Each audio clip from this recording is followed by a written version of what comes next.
We use a deep litter method here, and it's getting to be spring, and it has been here, and it is nasty. So it's time, we're cleaning this out. Had some questions on what do you do with the bedding inside the coop. The goal is it will eventually become compost. It needs to break down a little bit further.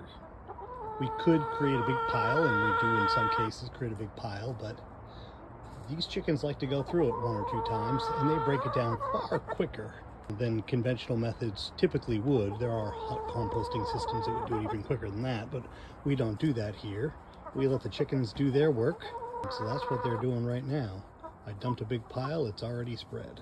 A couple of weeks, I'll pull it out here and maybe let it sit a little bit more to kind of calm down, to drop the heat a little bit, and then it'll be ready to be used.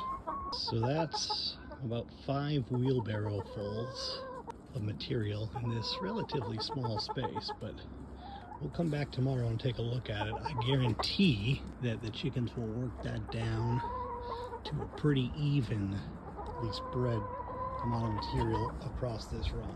Stay in there, ladies. So that's one side down, one side to go, and this is just their first of 3 coops total. A little bit of a standoff down there.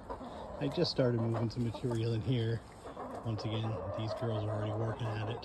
When I see it in here, it makes me think if I would have turned it better, I'd probably have a little better success with it, because it looks like it's still got some absorbency to it, but in the winter it gets just so rock hard that it's difficult to do that. Can't wait until the summer when these girls and boys can be outside for a little bit, roost in their run for the night. I can let this thing air out.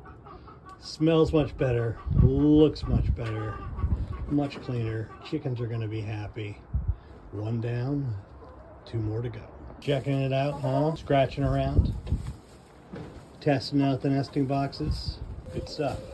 Already getting to work, taking the bedding from their coop, picking through it, spreading it out. They're machines. Hello, little lady. This coop's smaller, more difficult to see, much more difficult to work in, but another clean out. Looking good. She's exploring. They'll enjoy it. This is our pullet grow out coop. I mentioned how I love to air out coops when given the opportunity. We won't have anybody in here for another 6 weeks or so, so this is a good opportunity. Got a great week of weather coming up. Let this air out, really refresh itself. So that's it. Better part of a Sunday cleaning up for these ladies and Biggie, and I'll show you kind of the other ones we've cleaned up as well, but they're going to be a lot happier. Lots of little worker bees going on here, leveling it out. What's up, lady? Doing lots of good work. They're exploring. Death layers have already laid these piles pretty good, laid them down flat. They've got stuff to pick around in. Their coops are cleaner. They're going to be happier, and my God, is he beautiful. What's up, Ivan?